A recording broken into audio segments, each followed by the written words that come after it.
Hi, this is Digital Stereo Guitar. We're going to look at guitar pedalboard tips and tricks. So all the little tips and things that you want to know to improve your sound, to improve your playing, to improve your pedalboard. So let's look at that now. So let's look at pedals and cables. First thing that a lot of people will do is they will purchase non-good quality cables.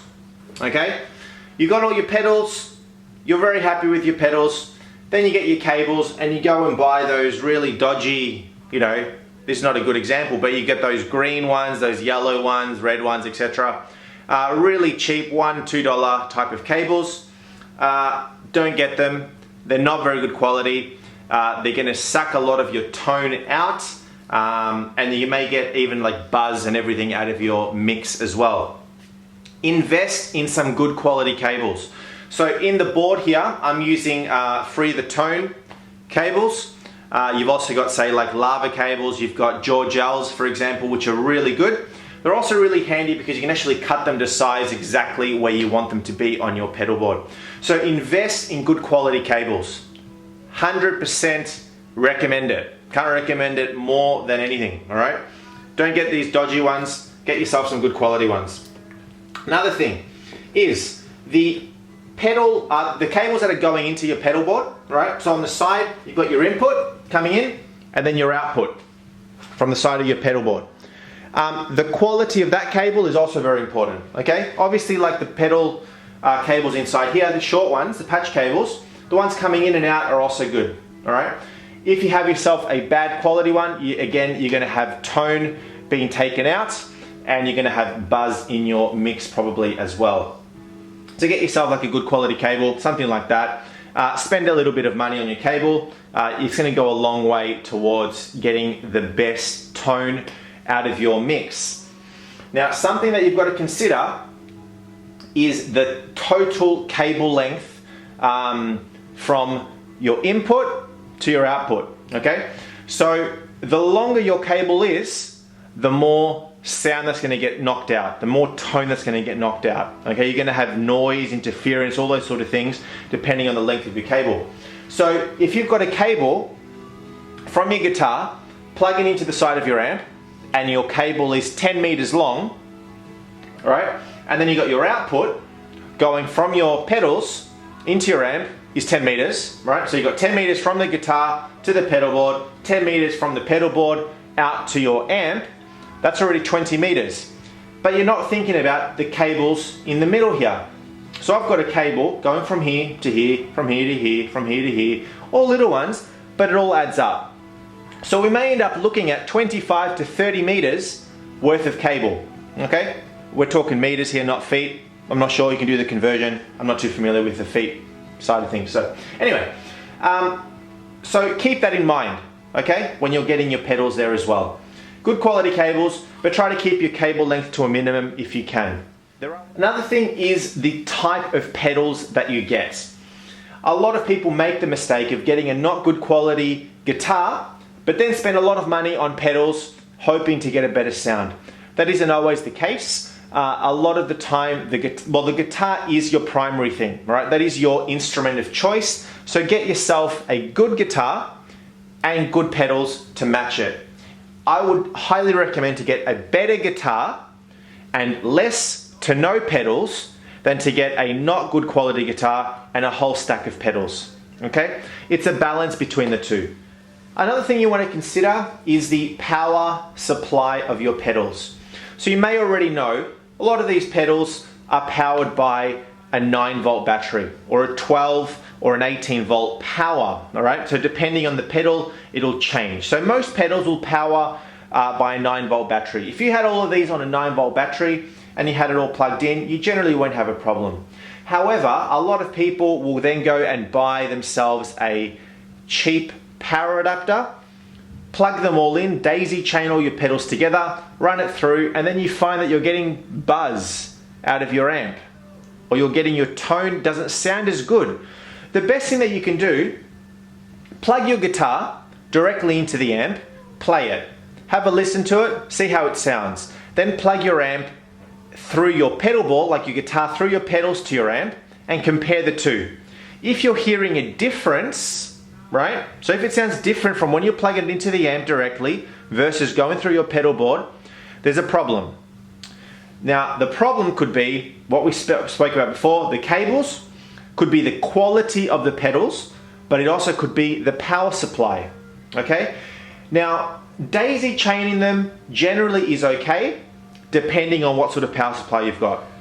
So I'm running, for example, a 1-spot power adapter, which is great. It's got a high milliamp rating, so it can power everything that I've got here without problem. Actually, I've got 2, running everything without problem against the 2, without any buzz. I'm not getting any tone being taken out from my mix either.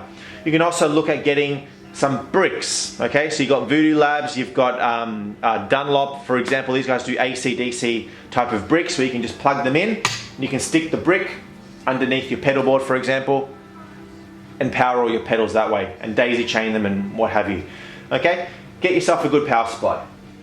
Next important thing is, in the pursuit of your good, awesome tone, is determining what order your pedals are going to be in, okay? Determining that will determine what your overall sound will sound like at the end of your loop, okay? I generally will like, again, this is dependent on what sort of sound you're after, what sort of mix you're after. On my side, I've got my input coming in, going firstly into my wah pedal, okay? Even though this volume here is on the far right, it's going into my wah first. Then from there, we're going into the compressor, anything that's going to change my sound, okay? Then I would generally go into your overdrive type of pedals, okay? So I've got my compressor, then I've got my overdrive pedals, all right? Now the overdrive pedals, I've got them in a particular order where it increases in overdrive, okay? So this is a little overdrive, a bit more overdrive, a lot more overdrive. Depends on what you sort of want there. Now, after there, I've got all the modulation type of pedals, okay? Now this pedal board changes, right? This is one thing that if you're trying to pursue the cleanest, best tone, you'll always be finding pedals that are better than the ones that you have, swapping and changing them, so selling this one, buying a new one, selling this one, buying a new one, etc., etc. So play around with some sort of pedals. But anyway, from our overdrives, I would then go into our modulation pedals. So things like your phases, your tremolos, anything that sort of alters the modulation or the effect of your guitar sound in general, okay? That's something that you need to consider. Now, you can try swap those two around and it'll give you a different sound. So this is debated amongst guitarists, whether to put certain pedals in what order, etc. Have a have a play of experimenting, putting them in different orders and seeing what works best for you. So we're going from overdrives into those sort of pedals, and then we're going into my volumes.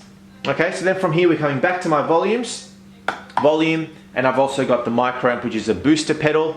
I don't like to have my volume at the start, again, because I want to be able to do swells on my other pedals, okay? On my distortions, for example. If I put it first, before my distortions or my overdrives, I can't do swells on those as effectively, or I don't like the sound as much. So have a little play around.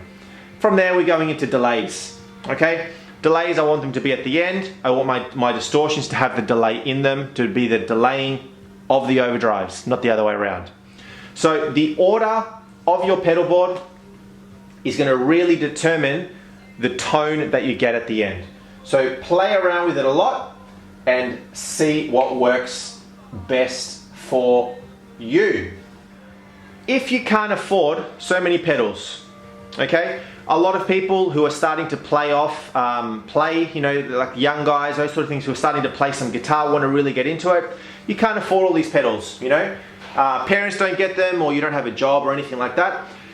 Something that I would definitely recommend would be 2 pedals to have as a bare minimum on top of your guitar and an amp, okay? Would be to at least have some sort of an overdrive pedal if you're going to be playing music that has any sort of overdrive. So if some of the songs that you're playing do require a bit of distortion or a bit of overdrive all the time, or even at times, invest in maybe a overdrive pedal, okay? The other one is a delay.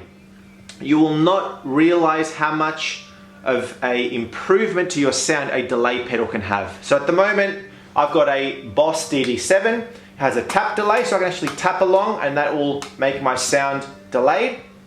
Okay, I can tap it and it'll tap the delay in time of the song. And then also I've got a Nova delay by TC Electronic, which is a great delay pedal. They both do different things. But by adding delay, you'll find that your tone just sounds so much sweeter, right? It just sounds so much nicer, fills it up a lot more. Well, if you found this video helpful, please give me a thumbs up and subscribe to my channel at Digital Stereo Guitar for a whole bunch of more videos. Thanks for watching.